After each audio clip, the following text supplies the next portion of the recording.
uma devocional completa, que chama-se Guia Devocional, que está no grupo, tá? E está separado só para o Advento, né? Do dia 1º de dezembro ao dia 31 de dezembro. Devocionais. O começo disso é exatamente as profecias messiânicas, né? Então a gente começa falando sobre Gênesis 3, verso 15, tá? Que fala sobre aquele que esmagaria a cabeça da serpente. Então a gente vem falando de profecias messiânicas, eventos relacionados ao nascimento de Jesus até o final. Depois vai ser depois que Jesus nasceu. E a gente continua isso até chegar à Quaresma. Quando chegar o tempo de Quaresma, que é quarta-feira de cinza até a Páscoa, aí de novo só o ministério de Jesus e tal. Essa parte ainda não está pronta, mas quando tiver o tempo determinado, nós vamos divulgar. Então há uma versão escrita sobre cada uma dessas profecias e o que a gente vai inclusive falar hoje. Então a devocional de hoje é sobre esse texto de Ageu, capítulo 2. Durante muito tempo, né, apontado como um texto messiânico. De 2005 para cá, algumas das versões, 2000 na verdade, algumas das traduções, tá, elas mudaram um pouco para combinar com o contexto. E aí a gente vai falar por quê. Isso é até bom para a gente entender como é que as pessoas traduzem, né, a palavra de Deus, porque muitas vezes quando você não tem uma combinação dos verbos com o substantivo, e você com isso perde sobre o que o verbo está falando, o sujeito da frase, você tem que tentar fazer com que esse texto todo combine com o contexto. E é o que, por exemplo, a NVI fez, como outras versões que vocês possam ter fizeram, né? Mas algumas versões mais antigas, vocês vão ver que é a versão que eu trouxe hoje, ela traz uma outra ideia. E aí a gente pode colocar isso daqui como uma discussão nossa, bastante teológica, o que é importante para a gente aqui, mas também olhando essa questão de que, será realmente que Ageu estava falando daquele que haveria de vir? Essa aqui é a nossa discussão de hoje. Amém? Vamos tentar fazer isso de forma bem solta. Temos uma professora de português aqui, né, irmã? Que vai nos ajudar. E temos também a direção do Espírito Santo, que é a melhor de todas, né? Para nos fazer entender aquilo que a gente precisa ter. O controle está contigo, irmão? Pode virar. Então, a glória da última casa, de 4-9. Vamos ler? Eu vou ler primeiro a minha versão, depois eu vou pedir os irmãos para lerem a sua, tá bom? Vamos lá. Eu vou começar aqui, aliás, do verso 3, tá? Quem há entre vós, dos sobreviventes, que viu esta casa na sua primeira glória? E como a vedes agora, não é esta como nada em vossos olhos, comparada com aquela? Ora, esforça-te, Josué, filho de Zeodaque, sumo sacerdote, e esforçai-vos todos vós, povos da terra, diz o Senhor, e trabalhai, porque eu sou convosco, diz o Senhor dos Exércitos. Esta é a aliança que fiz convosco, quando saístes do Egito, e o meu Espírito habita no meio de vós. Não temais. Assim diz o Senhor dos Exércitos, ainda mais uma vez, dentro em pouco, abalarei os céus e a terra, e o mar e a terra seca. Abalarei todas as nações, presta atenção, e o desejado de todas as nações virá. E encherei esta casa de glória, diz o Senhor dos Exércitos. Minha é a prata, meu é o ouro, diz o Senhor dos Exércitos. A glória desta última casa será maior do que a da primeira, diz o Senhor dos Exércitos. E neste lugar darei paz, diz o Senhor dos Exércitos. Amém? Amém. uma versão diferente. Quem tem? E pode ler. Quer ler o seu, João? Quero. Vai lá. A partir do 3 também? A partir dos 3. Vou ficar perto aqui por causa do microfone, vai. Quem de vocês tenha sobrevivido, contemplou este templo na sua primeira glória? E como vocês o veem agora? Por acaso não é como... Desculpa, velho. Por acaso não é como nada aos olhos de vocês? Mas agora o Senhor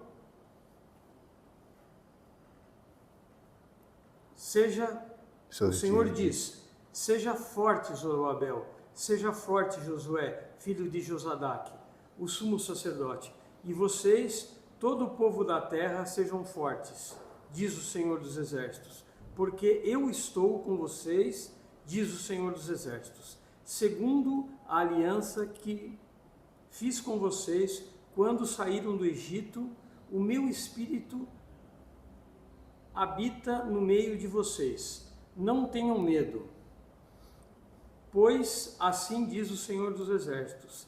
Daqui a pouco, mais uma vez, eu farei tremer o céu e a terra, o mar e a terra seca. Farei tremer todas as nações. Pode seguir.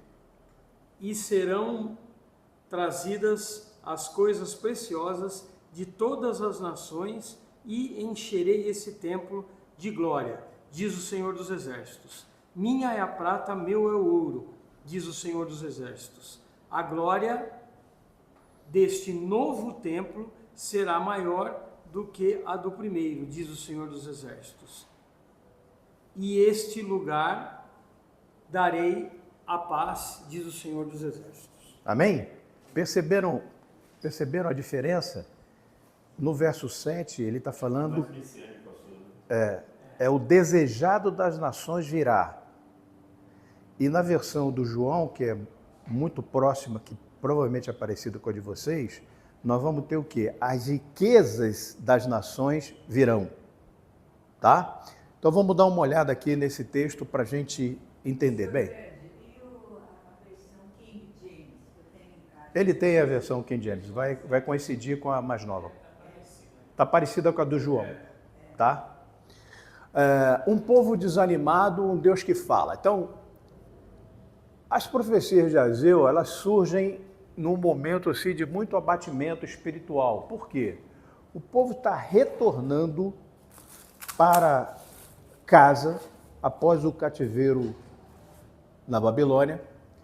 Estão vivendo um momento difícil do ponto de vista de reconstrução. Neemias já havia voltado, reconstruído os muros de Jerusalém. E a gente vivia aqui um período interessante, porque eles voltam com um descendente de Davi, Zorobabel, tá? Na expectativa de que, qual é a promessa? É que nós vamos ter um rei, esse rei é um descendente de Davi, estamos voltando com Zorobabel, né? Então, nós vamos o quê? Restabelecer o reino de Israel e a glória do reino de Israel. Tá? Isso é importante pela expectativa dele. Mas eles chegam ali e o cenário era complicado. Inimigo de todo lado, dificuldades econômicas, né? O templo em ruínas, embora o muro tivesse sido restabelecido, tá? Dificuldades de toda a natureza ali, sobretudo, como é que as pessoas iam sobreviver naquele ambiente. Então, a gente encontra aqui esse cenário e um pouco dessa falta de expectativa quanto ao futuro. É nesse contexto, e prestem bem atenção, é nesse contexto que Deus fala por meio de Ageu. Tá? Uma coisa importante que a gente deve sempre lembrar é o seguinte, essa turma, quando ela volta do exílio, ela volta com uma convicção tremenda. Sabe qual é, Davi? Pecamos e o nosso pecado foi a idolatria. E por causa da idolatria, nós caímos e fomos levados para o exílio. Aonde é que nasce o judaísmo? Na sinagoga, fora de Israel. Nos pequenos grupos, nos PGs daquela época, mas espalhados pelo mundo. E ali nasce o judaísmo. Tô certo, estudante do judaísmo? Aí nasce lá. Então prestem atenção que nós estamos falando de judaísmo. Quando os caras voltam, vem todo mundo, voltam com um descendente de Davi, Zorobabel, tá? E a ideia deles, do ponto de vista dos sacerdotes que estão vindo, qual é a ideia? A ideia é restabelecer esse judaísmo que nasceu espalhado dentro da Terra Santa. E qual era o principal item da pauta? Reconstruir o templo. Por quê? Porque, gente, eles caíram na concepção deles por causa da idolatria, né, que todo aquele povo viveu em relação aos outros deuses. Então vamos combater isso. Adoração só pode ser em Jerusalém. Não pode adorar em qualquer outro lugar. Então isso é uma visão pós-exílio. Pós-exílio. Por quê? Porque havia uma convicção de que eles haviam caído por causa de idolatria, o que é verdade, não é? Então precisamos consertar isso. Então vamos fazer o seguinte, vamos voltar às raízes, vamos criar uma nação, né, com propósitos religiosos muito fundamentados na questão do judaísmo, tá? E é por isso que vocês vão ver Jesus quando ele chega, tá? Lutando contra as 600 e tantas leis que foram criadas, aquelas que eram mais absurdas, em volta ao redor daquilo que era os mandamentos do Senhor. Amém? Então, isso é importante a gente ter na cabeça. Então, essas pessoas voltam com a liderança sacerdotal fortíssima, com a convicção que o judaísmo era a resposta religiosa para todos os problemas.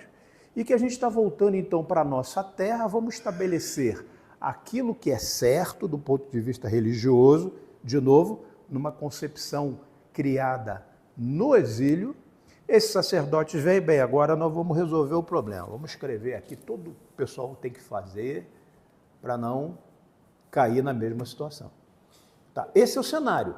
Tá? E é aqui... Um ponto só, que é interessante isso. À vontade. Eu tenho até pouca informação sobre isso. Porque a ideia, quando entra na Terra Prometida, é você dividir as tribos, né? E não dava mais, porque só tem a parte de baixo agora, a parte de cima estava com os samaritanos e seus lugares lá. Uhum. Então, na parte de baixo, você fala assim, puxa vida, eu estou lá com Judá e talvez Simeão lá no meio.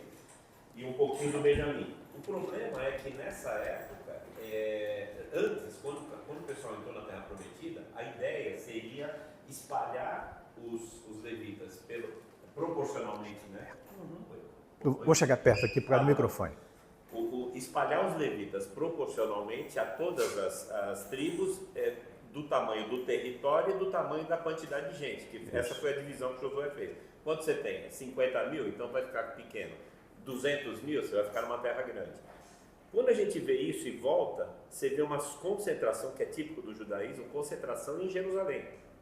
Só que a gente não ouve muito dizer o seguinte, em Judá, aonde eu vou espalhar os levitas? O levita ficou meio concentrado em Jerusalém. Exato. Que fere aquela puxada de entrada de Josué, quando Josué entrou, vamos dividir tudo certinho. Isso vai também meio contra aquele negócio de quantos pequenos grupos eu tenho aqui na Babilônia? Putz, 20, né? 20, você está espalhando 20 levitas, entre aspas, né? Líder lá de grupo, e em 20 sinagogas. Quando você volta para um templo só. O primeiro inimigo dos caras, o samaritano vem e fala assim, vamos fazer um puxadinho junto? É claro. Só que concentrou, que isso é a base do judaísmo. Né? É isso aí. Então isso aqui eu vou ter que concentrar em Jerusalém. Para qualquer judeu, a capital de Israel é Jerusalém. Não tem jeito. Não é. E essa questão é importante para a gente entender também a rixa que havia entre samaritanos e judeus na época de Jesus. Tá? Os caras não eram puros, os caras eram misturados, né? Eles criaram um templo, né, lá em Samaria para adoração, isso acabou virando um negócio que era adoração não ao Deus, ao nosso Deus e assim por diante. Então, é importante a gente entender isso, porque esse povo estava ali desanimado. Eles vêm com uma expectativa de recriar a nação, vêm com a expectativa, inclusive, trazendo um herdeiro de Davi, Zorobabel, né? Mas chegam ali e encontram um cenário completamente diferente. Estava destruído, tudo destruído. Tá? Bem, e nesse contexto é o seguinte, Deus vem e fala através de Ageu, fala, coragem, trabalhai porque eu sou convosco, a glória desta última casa será maior do que a primeira. A gente lê isso aqui em Ageu, entre o verso 4 e o verso 9. Então a promessa não apontava apenas para um prédio, gente. É isso que a gente tem que começar a pensar. Não era apenas um prédio restaurado, mas para algo muito maior. E a tradução, né, aqui é que nos deixa divididos, né? Na verdade, um mundo teológico, porque a gente tem certeza aqui que hoje, porque o Messias veio, que isso certamente se cumpriu na vida de todos. Mas a vinda do Messias é a inauguração de uma nova era e história de salvação. Porque não existe... O último versículo do capítulo fala em restabelecer paz. Quando é que o reino de Israel teve paz, gente? Nunca. Nunca teve paz. Continua não tendo. E vai não ter até o final do século. Até o final. Quem é que restabelece a paz? É o príncipe da paz, não é isso? Não é verdade? Então, essa compreensão ela é importante para a gente. Pode passar. Então, por favor, não se escandalize com aquilo que eu vou falar hoje, porque é muito comum isso nos meios teológicos. Tá? Então, eu falei aqui, ó, o ano é 520 a.C., 18 anos após o retorno do Egito, o templo estava destruído, o povo vivia com prioridades invertidas, vocês estavam construindo as suas casas, tocando a sua vida. Aí Deus chama a retornar o propósito, construir a sua casa, que é o símbolo da presença divina. Vocês lembram que lá em Êxodo, quando Deus manda construir um tabernáculo, qual era a ideia? É que ele viesse morar junto com o seu povo, não é verdade?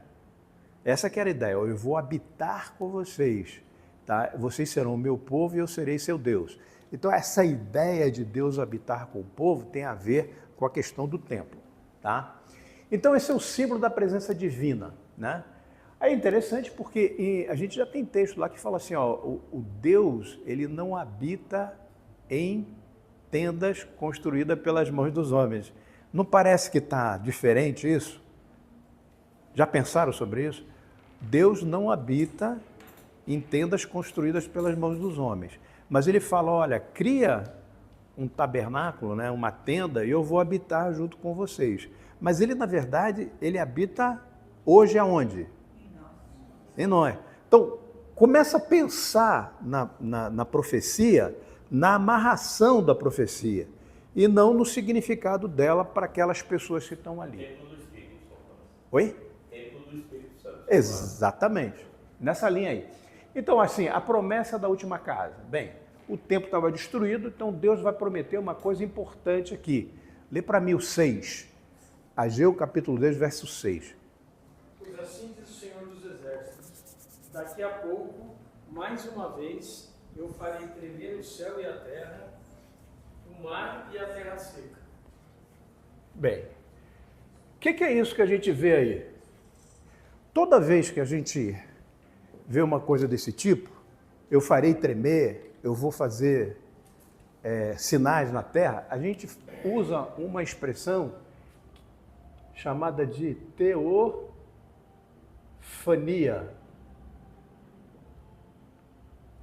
Por exemplo, Natal, aquela quantidade de anjo que aparece, aquela festa toda, né, Joana? Aquela festa de luzes que aparece para os pastores, teofania. Quando Deus diz que vai abalar a terra, né? Ele está dizendo, eu vou fazer tremer a terra. Ele está falando o quê? Da presença dele, através de fenômenos naturais, né? Isso é presença de Deus. Então essa teofania, ela tem a ver com isso. E essa teofania, geralmente na palavra de Deus, ela está dizendo assim, olha, a gente viu lá nos textos sobre parousia. Eu vou fazer isso, vou fazer isso. Aí alguma coisa vai acontecer. O que, que vai acontecer? A vinda do Filho do Homem, não é verdade? Então, toda manifestação de Deus, ela está ligada, tá, à manifestação do seu ungido, do seu Messias.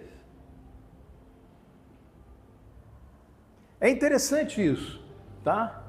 Então, a gente vai ver, por exemplo, quem era o ungido e o Messias para aquelas pessoas que estavam ali naquela época. Como é que era o nome do cara? Zorobabel. Ele era neto de Joaquim, descendente de Davi. Ele era da, vamos chamar, casa de Davi. Lê, por exemplo, os últimos 2 versos do capítulo 2. 8 e 9, Não, do capítulo, últimos versos do capítulo 2. Presta atenção. Vou ler para o 29 em diante. Então, Isso, pode ser. 29 não, 20. Vai. Pode ser? Pode. A palavra do Senhor veio pela segunda vez a Ageu no 24º dia do mês, dizendo: Fale a Zorobabel, o governador de Judá. Farei tremer o céu e a terra. Derrubarei o trono dos reinos e destruirei a força dos reinos das nações. Derrubarei os carros de guerra e os que andam neles. Os cavalos escorregarão e os seus cavaleiros matarão uns aos outros. Naquele dia, diz o Senhor dos Exércitos, tomarei você, Zorobabel, filho de Salatiel, você que é meu servo, diz o Senhor, e farei de você um anel de selar, porque eu o escolhi, diz o Senhor dos Exércitos. Perceberam? Teofania, acontece, terra treme e tal, aí ele fala, ó, vou fazer isso, vou derrubar todas as nações para trazer o ungido, o cara da casa de Davi. Perceberam isso? Ele está dizendo isso nos últimos versos do capítulo 2, a segunda vez que Deus fala através do profeta Ageu. Tá? Então, isso aqui, gente, é um modelo. Teofania, referência ao ungido, levar o ungido da casa de Davi para o trono. Entenderam? Muito bem. Agora vamos ao que interessa. Pode passar para mim. Cristo como verdadeiro templo. Prestem atenção. Cristo, século depois, a promessa se cumpre em Jesus. Então, ele é o Emanuel, porque nesse texto está dizendo, eu estou convosco. Emanuel. O texto de Ageu, verso 2, ele vai dizer, ó, não tenham medo, eu estou com vocês. Isso é o quê? Deus conosco, Emanuel. Ou Emmanuel, né, como o pastor gosta de dizer. Ele é o templo vivo, em que habita toda a plenitude da divindade. É o que está lá em João 1,14, Colossenses 2,9. Né?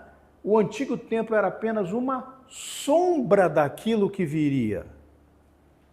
Então, Paulo vai dizer para a gente que aquilo que está no Antigo Testamento são figuras daquilo que haveria de acontecer lá na frente. E que era muito importante a gente olhar as figuras do Antigo Testamento, porque elas apontavam para alguém. Apontava para quem? Para o Emanuel, o Deus conosco. Tá? Pode passar para mim. É legal que o judaísmo deu uma mudada louca nisso, né? Toda, né? A começar pela reconstrução o ajuste que o Herodes deu no templo, e aumentou 10 vezes o tamanho do templo original, ainda era o templo original, Zorobabel. Sim. Mas depois você pega, e aí o judaísmo ganhou força como uma entidade à parte do mundo inteiro, né? Nós somos os caras escolhidos, o resto acabou. A religiosidade passou por cima da fé. O que ficou importante era o jeito de fazer e a glória disso, e não a glória de Deus. E não é isso que o texto está dizendo. Tá? Aqui começa, nessa percepção que o Marcelo bem trouxe para a gente, essa mudança. É como é que o judaísmo ele ultrapassou as questões, tá? Vindo de fora com a percepção de que eles foram para o exílio por causa da idolatria. O que eles criaram ali como povo diferenciado, tá? E por que a religiosidade ultrapassou a fé? Isolaram-se, ultrapassou a fé. Nós somos escolhidos, só para lá, tá? O resto é resto, tá? Então isso é importante, por quê? O templo agora, como vocês já falaram aqui, ele é espiritual. Então Jesus, depois que sobe, o Espírito Santo desce, por isso que Ageu é reconhecido como um dos profetas do Pentecostes. O abalo das nações se inicia quando as pessoas de múltiplas ouvem o Evangelho. Esse abalo, tá? É isso, é a mensagem de Cristo. Deus não enche um edifício, mas ele enche o quê? Pessoas como eu e você, pecadores, redimidos, tá? Então isso é importante. Então a glória divina agora se manifesta na igreja, mas através de cada um de nós. Não nesse templo, não nesse CNPJ. E a igreja, ela ficou aberta quando Jesus morreu. Por quê? Porque antes, tabernáculo, mais templo, Deus estava Tudo era restrito. Deus estava isolado lá. Exato. Quem entrava para conversar com Deus? Era o sumo sacerdote. Falei assim, o que eu vou fazer para... Já que eu peguei, eu estou morto, né? Exato. Não, assa um boi aí, tá tudo bem. E aí Deus aceitava meio temporário, né? Meteu o cheque pré. Aí, quando Jesus morreu, o que aconteceu? A primeira coisa, a igreja está aberta, rasgou o véu, o povo entra no santo dos santos. Não tem divisão. Não tem divisão. Essa história aí do próprio judaísmo, que quando foi crucificado, a melhorar nunca mais se passou. Ele era um mau indício lá, e a coisa ruim ia chegar. Aí, em 70 aconteceu e Jesus já tinha avisado. Flávio, toda vez que a religião entra e cola no governo, você vê quem mandava dentro de Jerusalém não era nem o Herodes, era o Sinédrio. O Sinédrio ia lá e falava para o César, oh, faz isso. Para ver se os caras colam, aconteceu com a gente, né? Os 1000 anos lá de Idade Média foi isso, né? Nós colamos governantes, aí já perdeu o conceito. Não ia ficar pedra sobre pedra, né? É. Só já ficou esperto. 70 de cor de Cristo, queimou tudo. Então vamos lá, a glória divina se manifesta na igreja, através de cada um de nós, somos templos do Espírito Santo, tá? E o papel da igreja na história, tá? Para glorificar a Deus. Então Deus escolheu a igreja para ser portadora dessa presença. A igreja, eu e você, igreja é um só? Não, tem que ter mais de um, não é? Então, igreja só é igreja quando tem dois. Então essa coisa de você, não vou para a igreja, você... crente em casa, não precisa de igreja, isso não é bíblico, porque igreja tem que ser dois. Quando Josué manda o pessoal lá olhar Jericó, quantas pessoas ele manda? Não, Josué, quando manda Jericó. 2 espias só. 2 espias, Que ficaram manda na 2. casa da Rabi. Então assim, igreja não existe igreja de um, existe igreja de 2. Igreja, no sentido daquela igreja edificada por Cristo. Embora em cada um de nós exista o Espírito Santo, somos representantes dessa igreja, onde quer que O for. conceito de eclesia é o conceito de juntar mais de um para decidir alguma coisa. O que Assembleia. nós vamos decidir na igreja? Adorar o Senhor. Essa é a nossa decisão. Então aqui, a glória final é porque ela é global, não local. Por quê? Porque a paz era um conceito naquela época para aquele lugar. Bom, mas a gente sabe quem é o príncipe da paz. A paz é o quê? Mundial, até porque ele fala de todas as nações. É global, não local, é espiritual, não arquitetônica, não tem a ver com si, é contínua e não momentânea, não vai estar num ponto da história, e ela é revelada em Cristo e no seu Espírito. Pode virar. Depois a gente vai voltar na questão da tradução aqui, que é importante, tá? Então, em tempo de desânimo que aquelas pessoas viveram, tá? Eles tinham crises sociais, desânimo, comparação com melhores tempos, desafio é fé. E isso tudo, gente, são aplicações para a gente hoje. Crises sociais a gente não vê? Desânimo espiritual a gente não vê? Tá? Tem gente que fica assim, 1927. O pessoal gosta de olhar para trás, né? Para dizer que era bom. Mas nunca costuma olhar para frente o que pode ser melhor, né? Então fala assim, 1930, como era bom. O meu pai, ele tinha um pouco isso. Meu pai falava assim, não, eu quero voltar para a roça, para viver de subsistência e tal. Pai, para com isso. Pô, é legal. E em alguns lugares tem gente lutando para viver assim. Mas você não precisa mais viver assim, né? Essa coisa é importante. Comparações com melhores tempos, né? As pessoas ficam, olha como era a glória de Israel na época de Davi, olha as fronteiras de Israel, e Salomão e tal. Eles tinham isso na cabeça. Ainda tem. Ainda tem. A gente daqui a pouco vai falar sobre o sionismo, para vocês entenderem exatamente isso. Então a gente tem desafio à fé hoje. E Deus continua dizendo para mim e para você, eu estou convosco, trabalhem, trabalhai. A glória da última casa é maior, né? Olha, aquilo que está preparado para você, aquilo que está preparado para a sua vida é maior do que tudo aquilo que você possa imaginar na sua cabeça. Como Paulo diz, aquilo que o olho não viu, os ouvidos não ouviram, aquilo que não subiu ao coração do homem, são essas as coisas que Deus revelou para aqueles que o amam. E como é que Deus nos revelou? Pelo seu Espírito. Porque o Espírito conhece todas as coisas de Deus, inclusive na sua profundidade. Tá? Então a ideia de você construir alguma coisa, construir um templo naquela época, tinha a ver com essa questão da glória, mas a glória de quê? De um reino passado, cujo rei era Davi, que unificou todas as tribos, estendeu as fronteiras, tá? E estabeleceu Israel como uma das nações mais poderosas naquele momento. E assim sucedeu com Salomão até que o reino se dividisse. É isso que estava na cabeça daquelas pessoas, mas Deus não estava pensando nisso. Deus pensava em outra coisa, em outro reino, em outra forma disso acontecer. E nós somos chamados para uma missão, que é bem ousada. Se a glória é espiritual, então, o nosso foco deve ser Cristo presente em nós. Essa busca incessante por aquilo que Deus faz na nossa vida, uma busca incessante do que na nossa transformação, para que a gente possa, pela força do Espírito, e não pelos recursos humanos, né? Atendemos a esse chamado da igreja para viver com coragem, trabalhar e ter coragem, ter o amor e o compromisso com o Evangelho. Esse é o desafio da igreja atual. Pode passar para mim.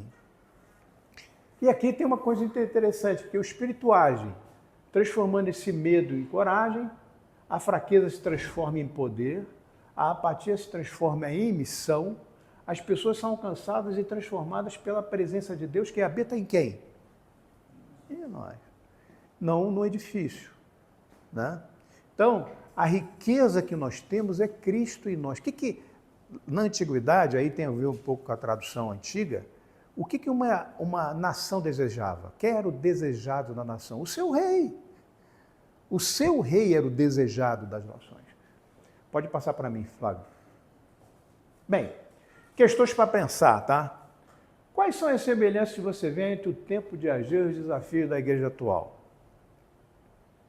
Como a promessa da última casa nos ajuda a enfrentar o desânimo espiritual?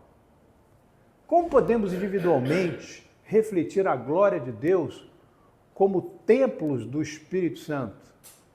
De que maneira o Espírito nos capacita hoje para testemunhar com ousadia? O que significa na prática viver como parte do templo vivo que Deus está edificando?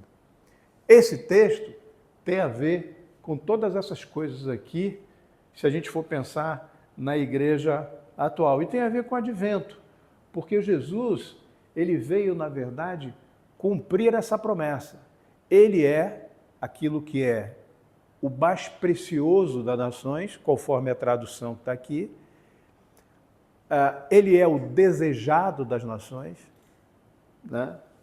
E é desejado na nossa vida por quê? Porque ele nos traz, junto com o Espírito, né, a paz, que é o final do texto que a gente vê aqui. Pode passar para mim, Flávio. Isso aqui é para vocês pensarem. Então, Essa mensagem de Ageu, ela atravessa os séculos, é uma profecia, na minha opinião, messiânica, tá? Deus nunca abandona o seu povo, então a ideia de que Deus é Emanuel está aí, nesse texto. A obra é dele, a glória é dele, a presença é dele, e tudo isso é a nossa maior força. Em Cristo, o verdadeiro templo, nós temos acesso à plenitude da glória divina. No Espírito, somos chamados a viver como uma igreja viva, poderosa, ousada. Então, a glória dessa última casa não é porque somos fortes, mas porque o desejado das nações habita em nós. Amém? Então, eu vou voltar aqui à questão da tradução para a gente entender essa diferença. Depois, se o especialista lá do Marcelo quiser nos ajudar, ok. Na minha tradução, ela é um pouco mais antiga, na Bíblia Thompson. Como eu li para vocês, o verso 7 vai estar assim, ó. Abalarei todas as nações, e o desejado de todas as nações virá. E encherei esta casa de glória, diz o Senhor dos Exércitos. Essa é a minha tradução. Então, o desejado virá. Há uma palavra aqui que tem duas traduções no original, tá? É riqueza e preciosidades das nações e desejado.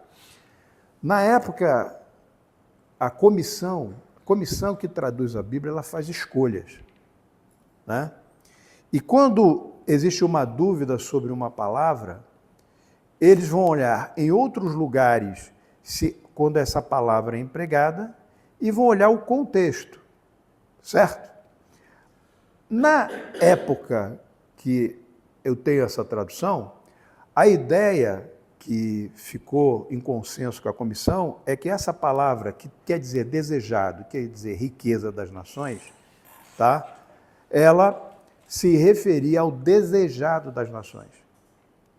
Nas traduções mais novas, o contexto foi mudado. Se vocês olharem na tradução de vocês, ele está falando o seguinte, ó, Deus vai fazer essa teofania toda aqui para fazer com que as nações sejam abaladas e que elas tragam a riqueza delas para a casa do Senhor. Verso 8 vai dizer que minha é a prata e minha é o ouro. E assim eu vou restabelecer a glória da segunda casa. Fica à vontade, irmã.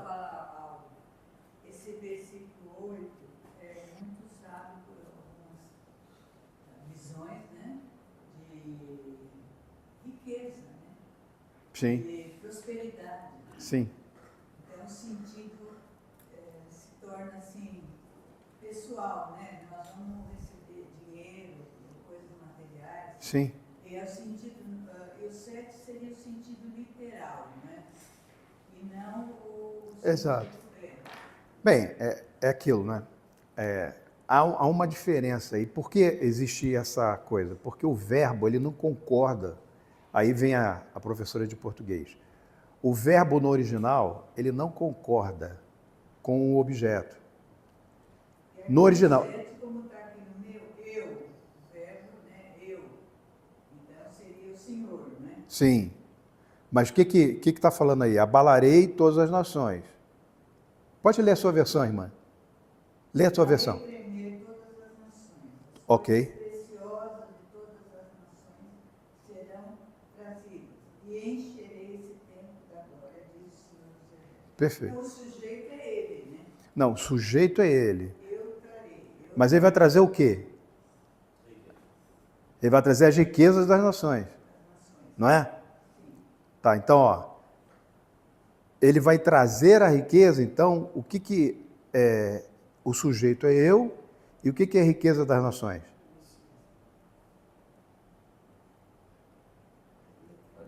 É o substantivo de toda a frase, não é? Então, o que acontece aqui, ó? Eu tenho um sujeito, que é o Senhor. Aí eu tenho um verbo. Mas no original, estou falando no original, o verbo está no plural. E o que vem aqui, que é todo predicado, né? Está no singular. Aí gerou um problema. A primeira tradução, que é a minha aqui, diz assim, ó. Abalarei todas as terras, ou seja, teofania, tá? E dentro de pouco tempo, dentro de pouco, abalarei os céus e a terra, o mar e toda a terra. Abalarei todas as nações e o desejado de todas as nações virá. Virá, ó, virá. Mas o original é plural. Então, como no original está virão, aí o cara, pô, não pode ser o desejado das nações. Não, pode se pensar na Trindade. Oi? Pode se pensar na Trindade, que nem Gênesis. Não, mas assim, é porque no texto original não tem essa ideia da Trindade, e sobretudo no Antigo Testamento. Então, o que acontece? Quando o cara pensou, quando a comissão se reuniu, ela falou assim, pô, esse verbo está no plural, então não combina com o desejado das nações, embora a tradução seja o desejado, a riqueza, tá? Pô, se não combina, vai combinar com o quê? Tem que botar virão, trarão. Aí muda o sujeito, quem vai trazer? O Senhor traz através de quem? Das nações. Aí eles olharam o verso 8, que fala sobre riqueza. Não, aqui o contexto, ele está falando sobre trazer a riqueza para fazer com que essa glória desse templo seja maravilhosa, mas uma glória financeira. Entendeu? Exato. Então, assim, isso foi uma escolha da comissão. Então, eu falei com o Saião, ele falou, Verde, perdi nessa aí. Porque eu também acho que essa profecia é uma profecia messiânica. E por quê? Por causa desse modelo aqui, ó. Teofania, ungido. Como a gente leu no verso 23, está igualzinho. Eu vou abalar, eu vou destruir todas as nações, eu vou fazer isso, eu vou trazer o meu ungido. Quem era ungido? Zorobabel. Que era de quem? Da casa de Davi. Então o modelo é o mesmo. E é por isso que os antigos tradutores da comissão antiga colocam o desejado das nações. Tá? E nas traduções está falando, coisas preciosas serão trazidas das nações. Agora a pergunta é, o que é coisa preciosa? O que as nações desejam naquela época? Desejavam um rei. Então, assim, isso é uma escolha, gente. Tá? Então, essa profecia, ela é messiânica, na minha opinião, por causa desse modelo aqui, tá? Deus abala a terra e traz o seu ungido. E a gente viu isso nas parousias, quando a gente estudou parousia. Abalarei a terra, virá o dia do Senhor. Abalarei a terra, virá o dia do Senhor. Tá? Esse modelo tem outros livros, Jeremias, por exemplo, tem esse tipo de manifestação. Isaías tem esse tipo de manifestação, porque todos os profetas trabalham com essa ideia. Teofania, ungido. Teofania, ungido. Agora, quer a minha opinião sobre o verso 8? Que ele fala sobre o ouro e a prata? Eu acho que Deus não está ligando para isso. Ele está falando assim, tudo é meu. Se vira aí, constrói esse templo e tudo é meu. Agora, a glória dele, a glória de Deus não vem do dinheiro. Aí que está a questão. Porque quando você lê achando que as nações vão trazer a riqueza, você fica com a ideia que a glória de Deus vem do dinheiro. Ele está falando, eu vou encher isso aqui com a glória. Encher com a glória não é encher de riqueza. Então isso é uma visão sionista. Sionista. O que é isso? Tem uma turma que antes da Segunda Guerra Mundial, começou a comprar terras em Israel para poder voltar para Israel. Por quê? Porque eles identificaram essa visão de que o templo vai ser reerguido. Até hoje, a gente ouve falar, vai ser reerguido, estou certo, aluno judaísmo? Primeiro tem que derrubar aquela mesquita. O Omar. Mas tem que achar o Omar e falar, vou derrubar. Ele já tem um museu completinho, pronto. Quem quiser entrar, entra, até árabe entra. Está dizendo assim, museu do novo templo. E aí o cara mostra tudo pronto. Já está tudo pronto, está aqui no subterrâneo. Eles até falam, está no subterrâneo, aqui na cópia. Nós estamos prontos para entrar já e construir o templo em cima da... Os árabes entram, olham e falam, vai derrubar, não vai. E é aberto a todo mundo. Uma coisa que é importante, acho que esse ponto que você colocou, tem uma pegadinha aqui que é bem interessante, acho que corrobora um pouco o que você falou, querido. Fala aí. No versículo 9 que o João leu, a glória desta última casa será maior que a da primeira, diz o Senhor dos Exércitos, e nesse lugar darei a paz, diz o Senhor dos Exércitos. O revista atualizada, que é a Bíblia de estudo, ele diz o seguinte: Ezequiel já havia firmado o vínculo entre o novo tempo e a era messiânica. É isso aí. E aí pegou no 41, né? O Ezequiel, em 41, ele fala do novo tempo e ele dá uma conectada. Então, aqui ele diz, olha, apesar de não falar no anterior que você colocou, ele diz, olha, embora o tempo de Ezequiel não corresponda pela época de Cagelo, a paz será um conjunto de bênçãos que serão desfrutadas durante a era messiânica. Então ele já faz a conexão. Agora, o verde é interessante uma coisa, né? Com relação até ao judaísmo, né? Você vê, quem é que proporcionou essa volta? Né?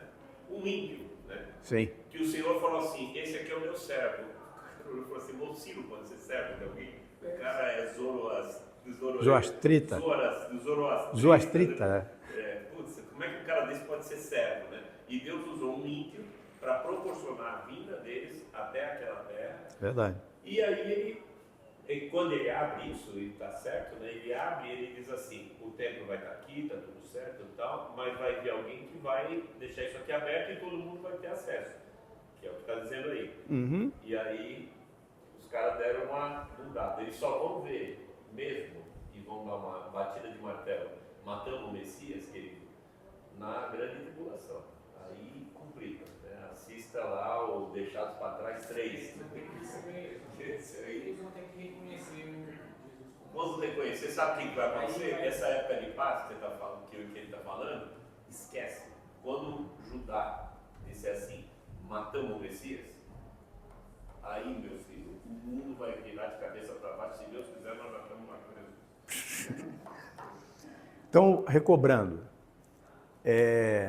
não tem problema nenhum as traduções. É só a gente estudar um pouquinho e eu entendo porque a comissão que atualizou as traduções tirou o desejado das nações. Eu entendo isso. Porque eles resolveram usar a técnica de hermenêutica pensando em quê? No contexto.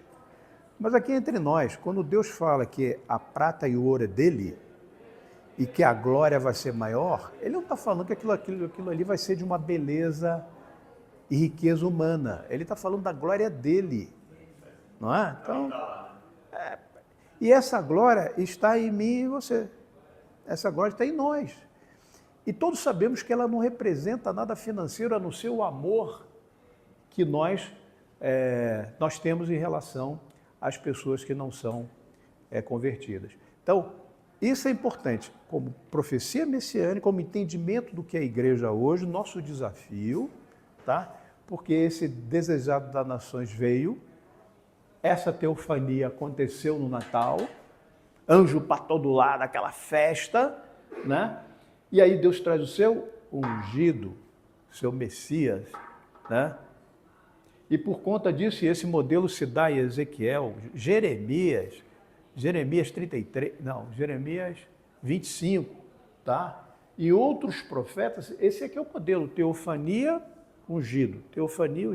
E é isso que a Geu está colocando aqui na minha opinião. Sim. A escada seria o próprio Jesus, intercessor, né? Sim. Isso não é messiânico também. Se você olhar bem, a visão ali da escada seria o próprio Jesus ali.